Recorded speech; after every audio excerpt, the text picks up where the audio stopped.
ಇತ್ತೀಚೆಗೆ ಕೆಳಗಿನ ಯಾವ ದೇಶದ ಸಂವಿಧಾನದಿಂದ ಸೆಕ್ಯುಲರಿಸಮ್ ಪದವನ್ನು ಹಾಕಲಾಗಿದೆ? ಅಂದರೆ ಇತ್ತೀಚೆಗೆ ಯಾವ ದೇಶದ ಸಂವಿಧಾನದಿಂದ ಸೆಕ್ಯುಲರಿಸಮ್ ಎಂಬ ಪದವನ್ನು ತೆಗೆದುಹಾಕಲಾಗಿದೆ? ಇತ್ತೀಚೆಗೆ ಬಾಂಗ್ಲಾದೇಶದ ಸಂವಿಧಾನದಿಂದ ಸೆಕ್ಯುಲರಿಸಮ್ ಎಂಬ ಪದವನ್ನು ತೆಗೆದುಹಾಕಲಾಗಿದೆ. ಇತ್ತೀಚೆಗೆ ಬಾಂಗ್ಲಾದೇಶದ ಸಂವಿಧಾನದಿಂದ ಸೆಕ್ಯುಲರಿಸಮ್ ಎಂಬ ಪದವನ್ನು ತೆಗೆದುಹಾಕಲಾಗಿದೆ. ಇತ್ತೀಚೆಗೆ ವಿ.ಕೆ. ಸಿಂಗ್ ಅವರು ಈ ಕೆಳಗಿನ ಯಾವ ರಾಜ್ಯಗಳ ರಾಜ್ಯಪಾಲರಾಗಿ ಪ್ರಮಾಣವಚನ ಸ್ವೀಕರಿಸಿದ್ದಾರೆ? ಇತ್ತೀಚೆಗೆ ವಿ.ಕೆ. ಸಿಂಗ್ ಅವರು ಕೆಳಗೆ ಕೊಟ್ಟಿರುವ ಯಾವ ರಾಜ್ಯದ ಪ್ರಸ್ತುತ ರಾಜ್ಯಪಾಲರಾಗಿ ಪ್ರಮಾಣವಚನವನ್ನು ಸ್ವೀಕರಿಸಿದ್ದಾರೆ? ವಿ.ಕೆ. ಸಿಂಗ್ ಅವರು ಇತ್ತೀಚೆಗೆ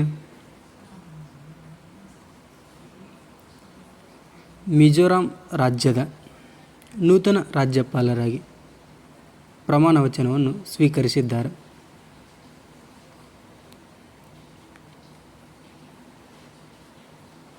ಇತ್ತೀಚೆಗೆ IMF ಇಂಟರ್ನ್ಯಾಷನಲ್ ಮಾನಿಟರಿಂಗ್ ಫಂಡ್ ಭಾರತದ ಬೆಳವಣಿಗೆಯ ದರವನ್ನು 2025ರ ಹಣಕಾಸು ವರ್ಷದಲ್ಲಿ ಕೆಳಗಿನವುಗಳಲ್ಲಿ ಎಷ್ಟು ಶೇಕಡ ಎಂದು ಅಂದಾಜಿಸಿದೆ?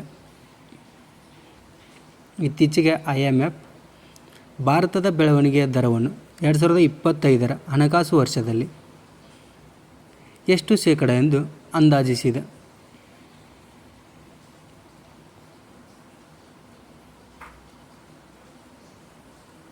%6.5%. ಇತ್ತೀಚೆಗೆ ಭಾರತದ ಬೆಳವಣಿಗೆಯ ದರವನ್ನು 2025ರ ಹಣಕಾಸು ವರ್ಷದಲ್ಲಿ IMF 6.5% ಎಂದು ಅಂದಾಜಿಸಿದೆ.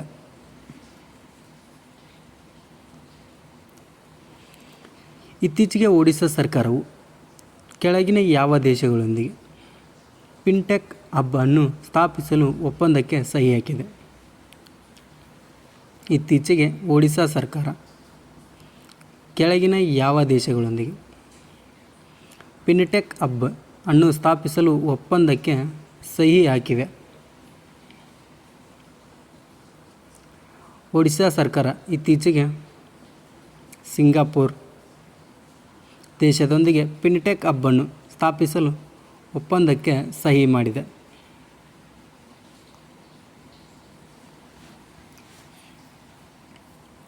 ಇತ್ತೀಚೆಗೆ ಯಾವ ದೇಶದ ಸುಪ್ರೀಂ ಕೋರ್ಟ್ ಮೇಲೆ ದಾಳಿ ನಡೆಸಲಾಯಿತು?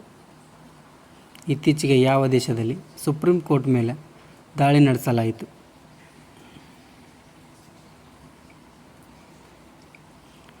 ಇತ್ತೀಚೆಗೆ ಇರಾನ್ ದೇಶದ ಸುಪ್ರೀಂ ಕೋರ್ಟಿನ ಮೇಲೆ ದಾಳಿಯನ್ನು ನಡೆಸಲಾಗಿದೆ.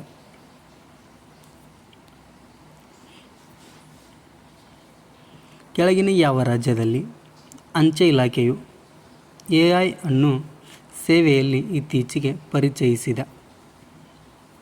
ಕೆಳಗಿನ ಯಾವ ರಾಜ್ಯದಲ್ಲಿ ಅಂಚೆ ಇಲಾಖೆ ಇತ್ತೀಚೆಗೆ AI ಅನ್ನು ಸೇವೆಯಲ್ಲಿ ಪರಿಚಯಿಸಿದೆ?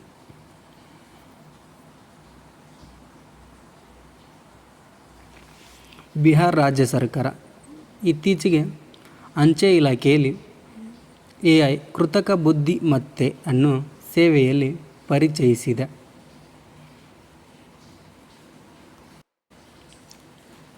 ಈ ಕೆಳಗಿನವರಲ್ಲಿ ಯಾರು ಇತ್ತೀಚೆಗೆ PM ಮ್ಯೂಸಿಯಂ ಮತ್ತು ಲೈಬ್ರರಿ ಸೊಸೈಟಿಯ ಅಧ್ಯಕ್ಷರಾಗಿ ನೇಮಕಗೊಂಡಿದ್ದಾರೆ?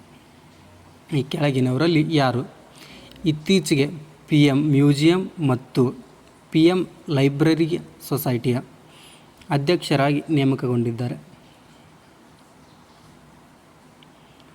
ನೃಪೇಂದ್ರ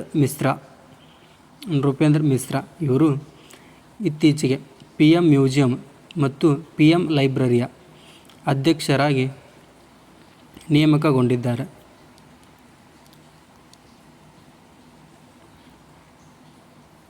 ಇತ್ತೀಚೆಗೆ ಭಾರತ ಮತ್ತು ಕೆಳಗಿನ ಯಾವ ದೇಶಗಳು ಸೈಬರ್ ಭದ್ರತಾ ಸಹಕಾರದ ಕುರಿತು ತಿಳುವಳಿಕೆ ಒಪ್ಪಂದಕ್ಕೆ ಸಹಿ ಹಾಕಿವೆ? ಇತ್ತೀಚೆಗೆ ಭಾರತ ಮತ್ತು ಕೆಳಗಿನ ಯಾವ ದೇಶ ಸೈಬರ್ ಭದ್ರತಾ ಸಹಕಾರದ ಕುರಿತು ತಿಳುವಳಿಕೆ ಒಪ್ಪಂದಕ್ಕೆ ಸಹಿ ಹಾಕಿವೆ? ಭಾರತ ಮತ್ತು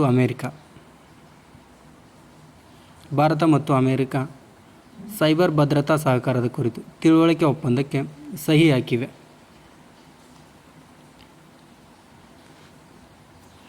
ಇತ್ತೀಚೆಗೆ ಪ್ರಧಾನಿ ಮೋದಿಯವರು ಎಷ್ಟು ಲಕ್ಷ ಮಾಲೀಕತ್ವದ ಆಸ್ತಿ ಕಾರ್ಡ್ಗಳನ್ನು ವಿತರಿಸಿದ್ದಾರೆ? ಪ್ರಧಾನಿ ಮೋದಿಯವರು ಇತ್ತೀಚೆಗೆ ಎಷ್ಟು ಲಕ್ಷದ ಮಾಲೀಕತ್ವದ ಆಸ್ತಿ ಕಾರ್ಡ್ಗಳನ್ನು ವಿತರಿಸಿದ್ದಾರೆ? ಪ್ರಧಾನಿ ಮೋದಿಯವರು ಇತ್ತೀಚೆಗೆ 65 ಲಕ್ಷದ ಮಾಲೀಕತ್ವದ ಆಸ್ತಿ ಕಾರ್ಡ್ಗಳನ್ನು ವಿತರಿಸಿದ್ದಾರೆ.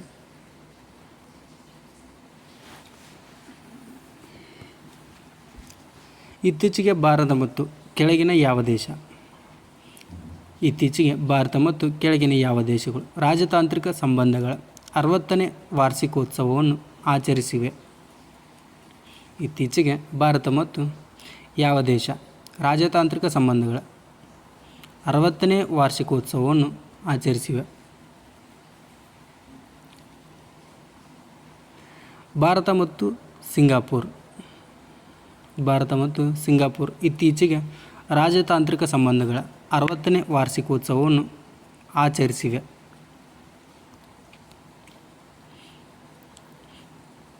ಇತ್ತೀಚೆಗೆ ಅಮೆರಿಕದಲ್ಲಿ ಭಾರತೀಯ ದೂತಾವಾಸ ಎಲ್ಲಿ ತೆರೆಯಲಿದೆ? ಇತ್ತೀಚೆಗೆ ಅಮೆರಿಕದಲ್ಲಿ ಭಾರತೀಯ ದೂತಾವಾಸ ಎಲ್ಲಿ ತೆರೆಯಲಿದೆ? ಇತ್ತೀಚೆಗೆ ಅಮೆರಿಕದಲ್ಲಿ ಭಾರತೀಯ ದೂತಾವಾಸ ಲಾಸ್ ಏಂಜಲೀಸ್ನಲ್ಲಿ ತೆರೆಯಲಿದೆ. ಯಾವ ದೇಶ ಇತ್ತೀಚೆಗೆ 100ಕ್ಕೂ ಹೆಚ್ಚು ಯೂನಿಕಾರ್ನ್ಗಳೊಂದಿಗೆ 3ನೇ ಅತಿದೊಡ್ಡ ಆರಂಭಿಕ ಪರಿಸರ ವ್ಯವಸ್ಥೆಯ ದೇಶವಾಗಿದೆ? ಇತ್ತೀಚೆಗೆ ಯಾವ ದೇಶ 100ಕ್ಕೂ ಹೆಚ್ಚು ಯೂನಿಕಾರ್ನ್ಗಳೊಂದಿಗೆ 3ನೇ ಅತಿದೊಡ್ಡ ಆರಂಭಿಕ ಪರಿಸರ ವ್ಯವಸ್ಥೆಯ ದೇಶವಾಗಿದೆ?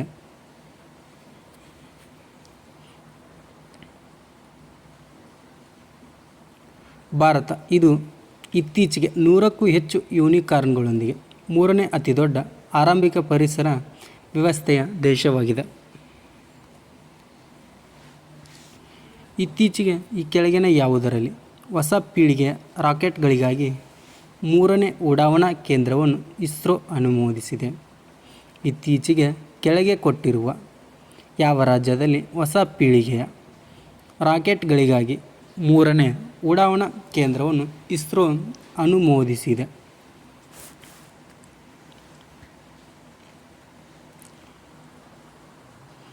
ಇತ್ತೀಚೆಗೆ ಆಂಧ್ರ ಪ್ರದೇಶದಲ್ಲಿ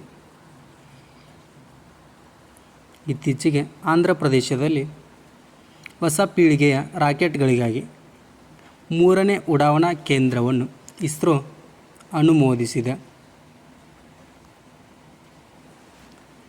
PNBಯ ನೂತನ MD ಮತ್ತು CEO ಆಗಿ ಇತ್ತೀಚೆಗೆ ಯಾರು ನೇಮಕಗೊಂಡಿದ್ದಾರೆ? PNBಯ ನೂತನ MD ಮತ್ತು CEO ಆಗಿ ಯಾರು ನೇಮಕಗೊಂಡಿದ್ದಾರೆ?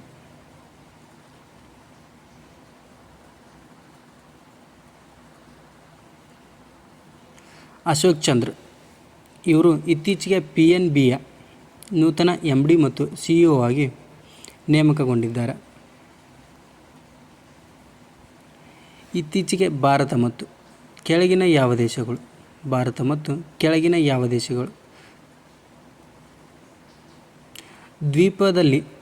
ದ್ವೀಪದ ತೋಟ ಪ್ರದೇಶಗಳಲ್ಲಿ 60 ಸ್ಮಾರ್ಟ್ ತರಗತಿಗಳನ್ನು ಸ್ಥಾಪಿಸಲು ಒಪ್ಪಂದಕ್ಕೆ ಸಹಿ ಹಾಕಿವೆ?